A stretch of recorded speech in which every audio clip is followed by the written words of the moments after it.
Hello everyone. सो कैसे हैं आप लोग। आप सबका लेजेंडरी फिजिक्स बाय नवाज के इस धमाकेदार प्लेटफॉर्म पे स्वागत है गाइस। आज हम लोग एपिसोड नंबर 5 लेके आ गए।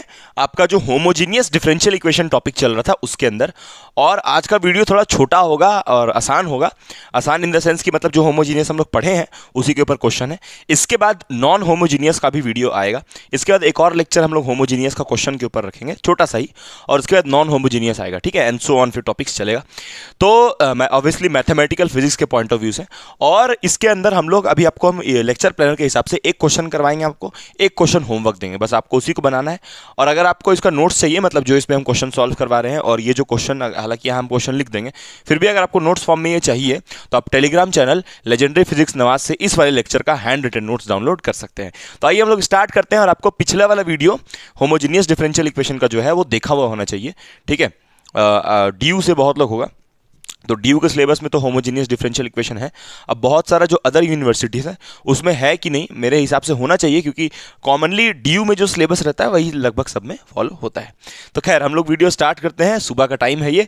आइए हम लोग देखते हैं। ये क्वेश्चन बढ़िया दिया हुआ है यहाँ पर।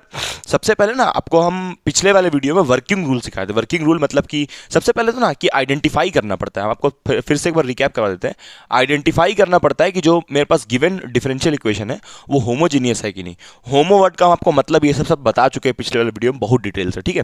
यहाँ तो बस क्वेश्चन डिस्कस करेंगे। पहले आपको आइडेंटिफाई करना पड़ता है कि जो गिवन डिफरेंशियल इक्वेशन है वो होमो है कि नहीं है, होमो है कि नॉन होमो है।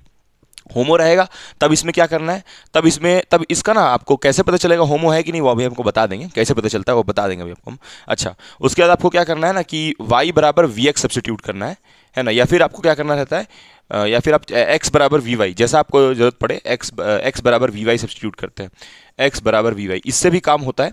बट हम लोग तो अभी जितना क्वेश्चंस कर रहे हैं वो वी वाई बराबर वी एक्स वाला ही टाइप वाला कर रहे हैं, ठीक है, उसी से, क्योंकि अभी सारा काम बन जा रहा है। और हमको ऐसा उम्मीद भी है कि आपका एग्जाम में भी आएगा तो y बराबर वी एक्स वाला ही आएगा।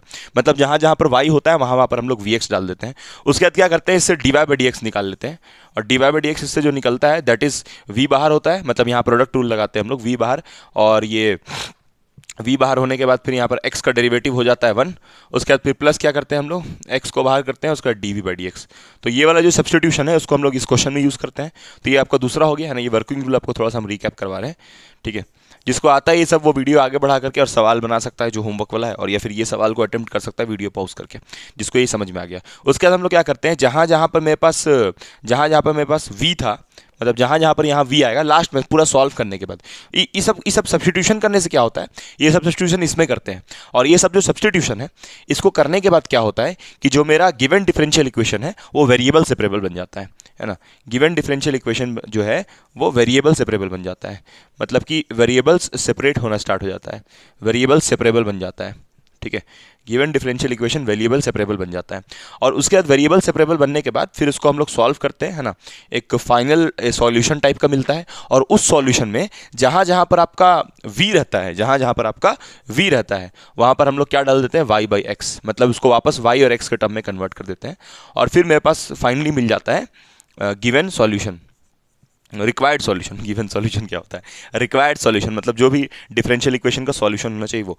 अब आपको एक चीज़ पता चल गया होगा अभी तक कि किसी भी डिफरेंशियल इक्वेशन का इन्फाइनाइटली मेनी सॉल्यूशंस होता है, क्योंकि लास्ट वाला जो पार्ट होता है उसमें कोई प्लस सी और कोई कहीं पर भी लगा सकता है। तो हो सकता है कि आपका आंसर जो भी आए वो बुक का आंसर से मैच ना करे, क्योंकि एक डिफरेंशियल इक्वेशन का जो आंसर होता है बहुत सबका अलग अलग आ सकता है, क्योंकि मेथडोलॉजी में जो लास्ट वाला जो स्टेप्स रहता है वो सबका अलग अलग हो सकता है। जैसे आपको हम पिछले वीडियो में बताए थे कि आपको जो हम फाइल शेयर कर रहे हैं उसमें आंसर्स कुछ कुछ अलग है, और हम जो लेके आ रहे हैं उसमें से कभी कभी कुछ कुछ डिफर कर रहा है, बहुत सारा मैच भी कर जा रहा है। उसका रीजन बहुत सिंपल है, क्योंकि एक डिफरेंशियल इक्वेशन का इन्फाइनाइटली मेनी सॉल्यूशन, बहुत सारा सॉल्यूशन होता है, ठीक है।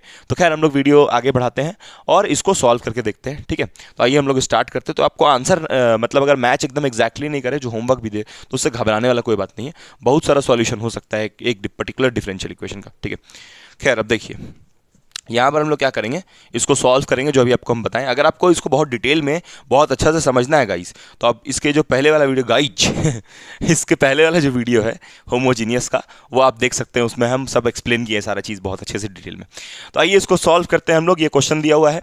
अब सबसे पहले कि इसको हम लोग को वाई और एक्स को थोड़ा अलग अलग पार्ट में करने की कोशिश करना है। हालांकि आपको दिख रहा होगा यहाँ पर वाई और एक्स डायरेक्टली अलग अलग या फिर डायरेक्टली सेपरेट नहीं होगा, मतलब कि वाई अलग हो जाए एक्स अलग हो जाए वैसा नहीं होगा। तो उसके लिए हम लोग को क्या करना है, इसको इधर भेज देते हैं। तो इसको इधर भेजने से क्या हो जाएगा, x square y d x. मतलब आप चाहें ना तो y वाला टर्म को एक तरफ और x वाला टर्म को एक तरफ वैसा नहीं कर सकते हैं, हमेशा x और y आपस में फंसा रहेगा। इसको इधर भेज दीजिए तो हो जाएगा x cube plus y cube और यहाँ पर है डी वाई। ठीक, इसको उठा के हम लोग भेज दिए इस तरफ। ठीक है, अब यहाँ से अगर हम लोग देखेंगे d y by d x, तो यहाँ से d y by d x कितना निकल जाएगा, यहाँ से d y by d x कितना निकल जाएगा। डी वाई यहीं रन दिए, या फिर आप इसको जैसे मतलब चाहे वैसे सजा के इसको लिख सकते हैं। ये सॉल्यूशन चल रहा है इसका, ठीक है। तो एक काम करिए आप कि ये वाला जो x वाला टर्म है उसको इधर भेज दीजिए। तो यहाँ से हो जाएगा d y by d x, और ये वाला जो है उसको वही रन देते हैं हम लोग, इसको नीचे ले आते हैं। तो एक्स स्क्वायर वाई अपॉन यहाँ पर ये वाला टर्म नीचे x cube plus y cube, ये आ जाएगा। ठीक है, तो इसको हम लोग मान लेते हैं इक्वेशन 1। क्या किए हम लोग, कुछ नहीं, डेरिवेटिव मतलब कि rate of change of y with respect to x वाला जो टर्म है d y by d x, या फिर डेरिवेटिव या डिफरेंशियल ऑपरेटर जो था उसको निकाल लिए। ठीक है, अब यहाँ पर आप देख सकते हैं कि एक्स और वाई को सेपरेट करना इम्पॉसिबल है। सेपरेट कैसे, मतलब कि एक तरफ एक्स एक तरफ वाई, वैसा करना पॉसिबल नहीं है। ठीक है, समझ में आ रहा हम क्या बोल रहे हैं। मेरा कहने का मतलब है ये जब डी एक्स इधर चला जाएगा और ये मतलब कि इस डी वाई को अगर हम चाहें कि खाली वाई के साथ जोड़ने का, क्या हम बोल रहे हैं, अगर हम चाहें कि ये डी को सिर्फ y के साथ जोड़े, तो मतलब कि इसके साथ मल्टीप्लाई कर देते हैं इसके साथ, तो हो जाएगा y क्यूब। मतलब कि आप समझ रहे होंगे वेरिएबल सेपरेबल नहीं होगा, थोड़ा सा हम करके ही एक बार दिखा देते हैं। वेरिएबल सेपरेबल पता होना चाहिए भाई, ये सब पिछले वाला वीडियो का है। वेरिएबल सेपरेबल नहीं होने का कहने का मतलब है कि वेरिएबल्स अलग अलग नहीं होगा, मतलब एक्स और वाई। तो मतलब कहने का है, चलिए एक बार करके दिखा देते हैं। जैसे ये x square y d x है, ठीक है, बराबर ये वाला कितना हो जाएगा, एक्स क्यूब डी वाई, और ये यहाँ चला जाएगा plus y cube d y.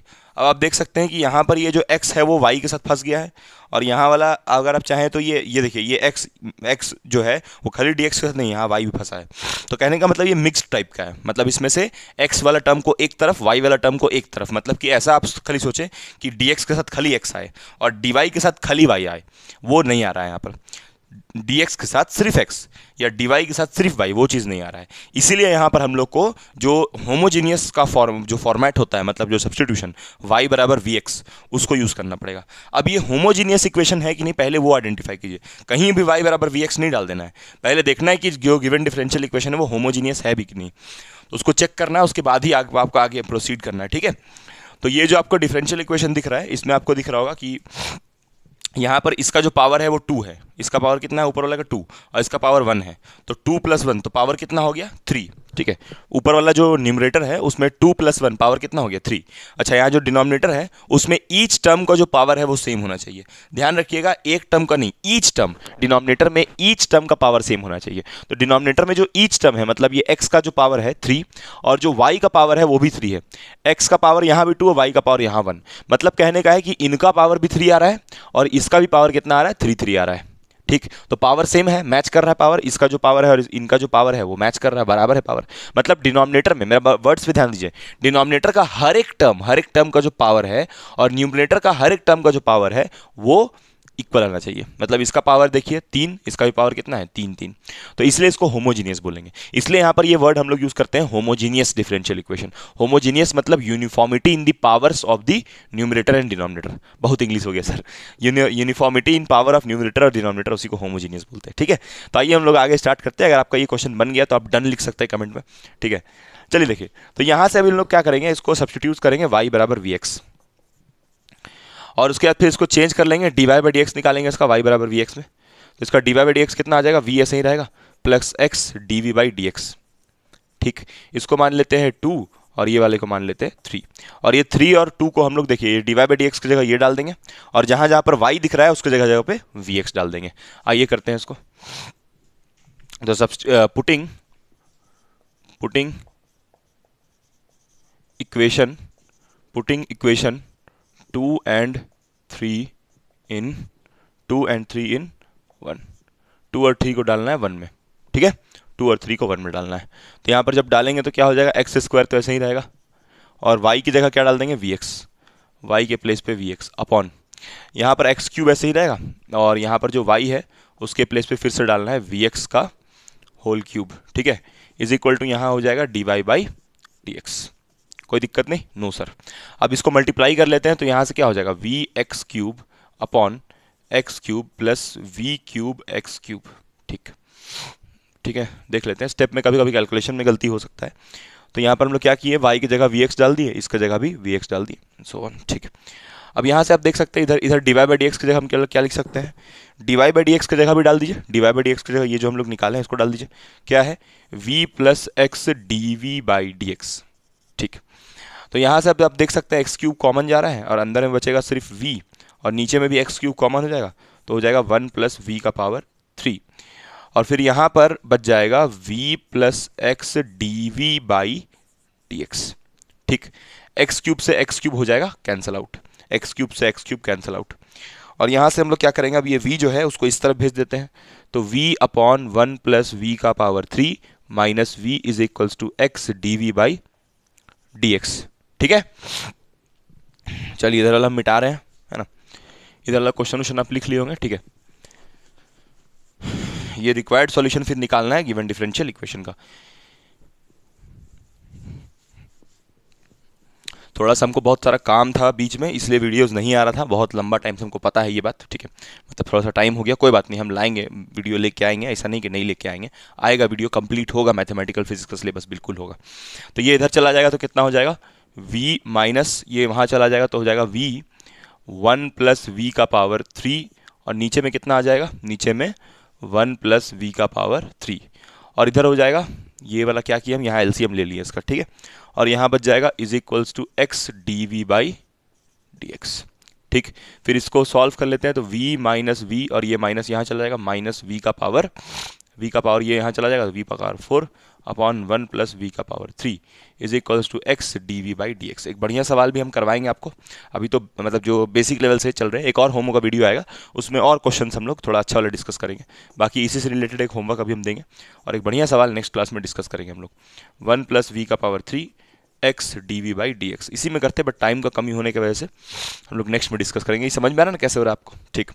अब यहाँ से एक काम करते हैं कि अब देखिए, आप देख सकते हैं कि खाली यहाँ पर v बचा है, और v वाला टर्म एक तरफ, x वाला खाली एक तरफ बचा है, तो ये एक x वाले को अलग कर देते हैं, v वाले को अलग कर देते हैं, तो x वाले को इधर भेज देते हैं, तो इनको जब इधर भेजेंगे तो क्या हो जाएगा, dx अपॉन x, इनको इधर भेज दिए, और इनको भेज देते हैं v की तरफ, तो यहाँ से dv ऐसे ही रहेगा, और ये वाला टर्म को इधर भेजेंगे तो ये पलट जाएगा उधर जाके, तो हो जाएगा v का पावर 1 प्लस वी का पावर 3, है ना, और हो जाएगा ये माइनस v का पावर 4, ठीक, इसको इधर भेज दिए। अब बेसिकली मतलब आप समझ सकते हैं कि होमोजीनियस मेथड हम लोग इसलिए लगाते हैं क्योंकि जो गिवन डिफरेंशियल इक्वेशन है वो डायरेक्टली वेरिएबल सेपरेबल नहीं होता है, तो इसलिए हम लोग कुछ सब्स्टिट्यूशंस करते हैं ताकि वो इक्वेशन अपने आप वेरिएबल सेपरेबल बन जाए। मतलब यहाँ भी तो बेसिकली वेरिएबल सेपरेबल का ही फॉर्मेट आ गया ना, एग्जैक्टली। चलिए तो इसको हम लोग मिटा के आगे सॉल्व करते हैं, ठीक है, इधर आगे बढ़ाते हैं क्वेश्चन को। अब कुछ नहीं करना, बस इसको इंटीग्रेट करना है, तो आपको रिक्वायर्ड सॉल्यूशन मिल जाएगा। इंटीग्रेशन करने के बाद ऑब्वियसली वहाँ पर जो रूल्स है उसमें इंटीग्रेशन भी हम बताए थे करना पड़ता है। इंटीग्रेशन करने के बाद जो v है उसको वापस रिप्लेस कर देंगे, v जो हम लोग था ना, v को वापस रिप्लेस कर देंगे तो रिक्वायर्ड सॉल्यूशन मिल जाएगा, ठीक है। फिर एक होमवर्क में आपको क्वेश्चन देते हैं, उसको आप ट्राई करिएगा, है ना। और आपका कॉलेज में सिलेबस कहाँ चल रहा है, कितना चल रहा है, फिजिक्स जो है आपका, फिजिक्स वाला पार्ट हम समझ रहे हैं आपको बहुत दिक्कत होगा। बहुत लोग कमेंट भी कर रहा है कि सर इलास्टिसिटी का वीडियो लाइए, ये लाइए, वो लाइए, ठीक है, हम आपका सारा बात समझ रहे हैं, ठीक है। अच्छा, एक और चीज़ है कि एक ऑफलाइन बैच भी स्टार्ट हो रहा है, तो अभी हम वैसा कुछ अनाउंसमेंट नहीं कर रहे पब्लिकली, बट अगर बहुत कुछ लोग इंटरेस्टेड है अगर, तो कमेंट करके बता सकता है। मतलब ऑब्वियसली उसमें चार्जेस भी होगा कुछ, तो हम ऐसा नहीं है कि आपसे बहुत चार्जेस लेंगे या कुछ भी। अगर कोई लोग इंटरेस्टेड है कि भाई ऑनलाइन अगर रहता क्लास और हम पढ़ाते उसमें तो कैसा रहता, तो आप एक बार कमेंट करके बताइए, ठीक है। ऐसे एक स्टार्ट तो ऑलरेडी है मेरा एक, मतलब कि ऑनलाइन तो ऐसे लगा ही रहता है, तो अगर आप एक कमेंट करके बताइए अगर हो ऐसा ऑनलाइन तो आपको कैसा लगेगा, कमेंट करके आप बताइए। उसमें कुछ चार्जेस लगेगा, जूम मीटिंग में हम सोचे हैं कि उसको करवाने का कंडक्ट क्लास को, तो आप अगर सेमेस्टर 1 में है और आपको कैसा लगेगा अगर एक ऑनलाइन क्लास हम आपके लिए करवाएं, अरेंज करवाएं, आप मेरे से पढ़ें तो कैसा लगेगा, एक बार कमेंट करके आप बताइए। फिर हम सोचते हैं इसके बारे में और अच्छे से कि क्या करना है नहीं करना है, कितना लोग कमेंट करता है उसके हिसाब से देखते हैं हम, ठीक है। तो खैर आगे हम लोग बढ़ते हैं। तो यहाँ से इसको हम लोग इंटीग्रेट करेंगे, है ना, इंटीग्रेटिंग बोथ साइड, ठीक है, इंटीग्रेटिंग बोथ साइड्स।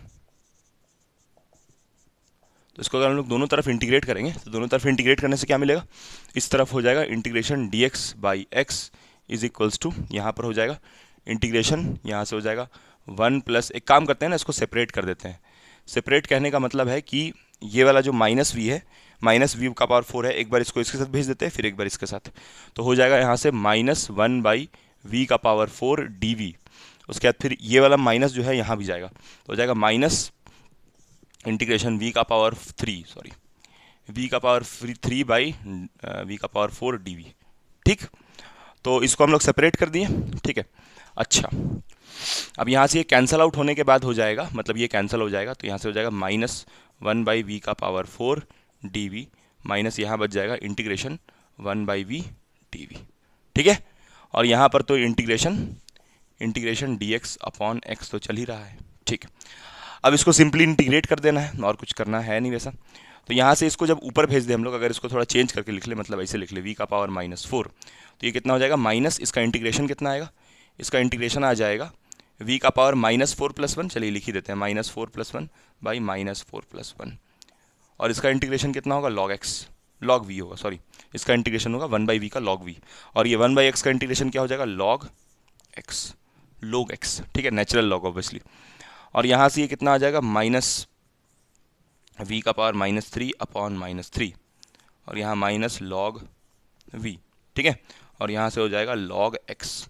मतलब ऐसे मेरा शेड्यूल बहुत ज़्यादा बिजी है, फिर भी अगर किसी तरह टाइम निकल पाए तो हम सोचें इस चीज़ का, तो आपको कैसा लगेगा अगर ये क्लास करवाया जाए, तो आप इंटरेस्टेड है कि नहीं उस बारे में हमको जानना है। चलिए इसको मिटाएं हम इधर वाला, ओके, ठीक है। ऐसे मेरा खुद का शेड्यूल बहुत सारा बिजी है, उसमें से आपके लिए हम टाइम निकाल के, ऑब्वियसली इसमें जो कंटेंट है वो आते रहेगा, वो कभी रुकने वाला नहीं, कंटेंट आएगा। मैथमेटिकल फिजिक्स का सिलेबस पूरा कंप्लीट हम करेंगे, ऑब्वियसली नो डाउटेडली उसको हमको कंप्लीट करना ही है एनी हाउ, ठीक है। तो यहाँ से हो जाएगा log x is equals to, अब ऐसा करते हैं कि ये माइनस को यहाँ भेज देते हैं अंदर, तो ये वाला जब माइनस यहाँ चला जाएगा तो ये हो जाएगा आपका, अच्छा यहाँ पर प्लस सी भी लगाना पड़ेगा ना, इंटीग्रेटिंग कांस्टेंट प्लस सी यहाँ लगा देते हैं। भाई इंटीग्रेशन जब होता है तो इंटीग्रेटिंग इनडेफिनिट है, तो इनडेफिनिट इंटीग्रेशन है, इसलिए लिमिट है नहीं यहाँ पर, तो लिमिट है नहीं, तो एक इंटीग्रेटिंग कांस्टेंट प्लस सी तो लगाना ही पड़ेगा, वही लगा दिए। अब ऐसा है कि यहाँ से आप देख सकते हैं कि अब ये सिर्फ आपका बच गया, क्या कहते हैं, खाली मतलब इंटीग्रेट हो गया बेसिकली। अब इंटीग्रेट होने के बाद थोड़ा सा इसको और अरेंज कर लेते हैं, ये माइनस माइनस मिलके प्लस हो जाएगा, है ना। तो यहाँ से हो जाएगा वी का पावर -3, है ना, तो एक काम करते हैं -3 रहने देते हैं अभी, और यहाँ से हो जाएगा 3, ठीक, या उसको चेंज भी कर ले तो ठीक रहेगा, जैसा चाहें आप। तो जल्दी इसको करते हैं, है ना। यहाँ से हो जाएगा, अब ये जब नीचे चला जाएगा ये वाला, तो नीचे जाने के बाद हो जाएगा माइनस माइनस कितना हो जाएगा, प्लस। ये माइनस खाली इसी वाले टर्म के लिए, इसमें तो नहीं है, ये वाला इसी के लिए, तो और इसको v को भेज देते हैं नीचे, तो हो जाएगा 1/3 v का पावर 3, क्योंकि ये नेगेटिव है, नीचे जाकर पॉजिटिव हो जाएगा, माइनस माइनस प्लस, और यहाँ पर माइनस लॉग v। कहीं पर अगर दिक्कत है तो आप कमेंट करके बता सकते हैं, हम कमेंट का जवाब जरूर देंगे आपको, ठीक है। और यहाँ से हो जाएगा, फिर ये सब्सटीट्यूशन करेंगे नाउ, है ना, पुट v बराबर, जैसे आपको पता था ना y बराबर vx था, तो अगर आप चाहें तो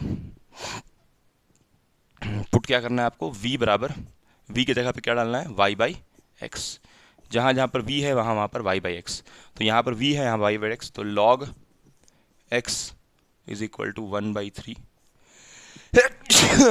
अल्हम्दुलिल्लाह, यहाँ पर v की जगह पे y/x का होल क्यूब, माइनस लॉग यहाँ पर v की जगह पे y/x प्लस c, ठीक है। तो अब देखिए यहाँ पर ये इसका पावर 3 हो जाएगा, इसका भी पावर 3, तो ये ऊपर चला जाएगा, तो x का पावर 3/3 का पावर y का power 3, minus log a minus log b होता है ना, log a minus log b, तो log a minus log b, ठीक है, लॉग a बाई b, तो log a minus log b, log का प्रॉपर्टी, प्लस c, और इस तरफ क्या आ जाएगा, लॉग x, ठीक। अब ये माइनस को अंदर भेज देते हैं हम लोग, बस सॉल्यूशन हो गया इस डिफरेंशियल इक्वेशन का, ये रिक्वायर्ड सॉल्यूशन होगा, थोड़ा और कुछ कैंसिलेशन इसमें करेंगे, थोड़ा सा और सिंप्लीफाई कर लेते हैं, तो वो रिक्वायर्ड सॉल्यूशन हो जाएगा।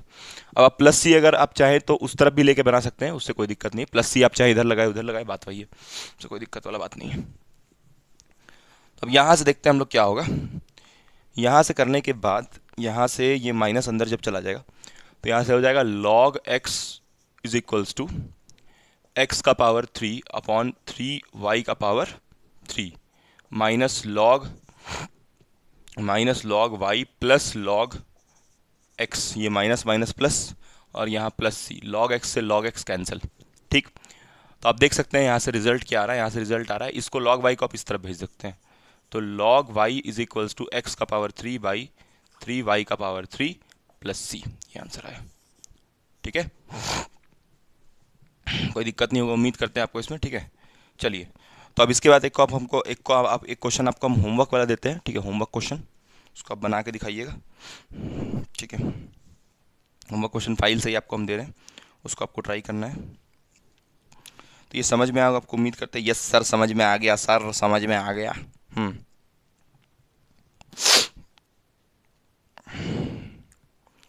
तो इसका एक क्वेश्चन आपको हम होमवर्क में दे रहे हैं, इसको आप ट्राई कीजिएगा खुद। ठीक है, क्वेश्चन नंबर 2 जो आपको होमवर्क देने वाले थे, तो इसको आप क्या बोल सकते हैं, रिक्वायर्ड सॉल्यूशन बोल सकते हैं, रिक्वायर्ड सॉल्यूशन। ठीक है, तो एक क्वेश्चन आपको हम दे रहे हैं, क्वेश्चन है x का पावर 3 प्लस y का पावर 3 डी, अच्छा ये नहीं है, ये करवाएं क्या अभी हम, एक सेकंड देख लेते हैं, नहीं ये दूसरा है, dx minus x y square d y is equals to 0। ठीक है, और इसका जो आंसर आएगा, आंसर लिख देते हैं हम, इसको हम डिस्कस करेंगे नेक्स्ट क्लास में। ठीक है, आप इसको सॉल्व कीजिए, डिस्कस करेंगे फिर y का पावर 3/3। अच्छा, नेक्स्ट क्लास जो होगा उसमें हम ढेर सारा क्वेश्चन आपको इसका दे देंगे, ये आंसर आएगा इसका। ठीक है, फिर एक और क्वेश्चन आपके लिए हम लिख दे रहे हैं, 3 एक और दे देते हैं। चलिए, क्वेश्चन है ये वाला, नेक्स्ट क्लास डिस्कस होगा। ठीक है, नेक्स्ट क्लास में पक्का डिस्कस होगा, बढ़िया सवाल है ये। ठीक है, बढ़िया सवाल, इसको आप ट्राई कीजिए। इसमें दिया हुआ है dy/dx is equal to x minus y by x plus y. ठीक है, अब होमोजीनियस तो है ही ये। ठीक है, होमोजीनियस इक्वेशन तो है ही, देखिए ये भी होमोजीनियस है। यहाँ पर इसको तो खैर आप खुद देख लीजिएगा, होमोजीनियस हो ही जाएगा, है ना, देख लीजिएगा, इसी टाइप का सिमिलर है। तो ई होमोजीनियस इसलिए क्योंकि इसका जो पावर है 1, इसका भी पावर है 1, इसका भी पावर 1, इसका भी पावर 1, तो इन दोनों का पावर 1 1, मतलब इसका भी 1 1 है, इनका भी 1 1 है, तो पावर सेम है, इसलिए होमोजीनियस हो जाएगा। ठीक है, ठीक है, फिर हम लोग मिलते हैं नेक्स्ट वीडियो में। इसका तो आंसर अभी मेरे पास इसमें PDF में नहीं लिखा हुआ है, कोई बात नहीं, आप इसको ट्राई कीजिएगा, फिर इसको तो ऐसे भी इन दोनों को नेक्स्ट क्लास डिस्कस करना ही है। इसका देखिए आंसर आता है कि नहीं, बाकी इसका आंसर आपको हम नेक्स्ट वीडियो जो होगा उसमें बता देंगे। ठीक है, तो इसके बाद हम लोग मिलेंगे नेक्स्ट वीडियो में। मैथमेटिकल फिजिक्स का हम पूरा टारगेट तो गाइज लिए हैं कि सिलेबस कंप्लीट करना ही है, नहीं हाउ। ठीक है, उसी को लेकर के हम काम कर रहे हैं, इसके ऊपर कंसिस्टेंटली, जितना मेरे से हो पा रहा है उतना हम कर रहे हैं। ठीक है, चलिए फिर हम लोग मिलते हैं नेक्स्ट वीडियो में। Thank you, bye bye.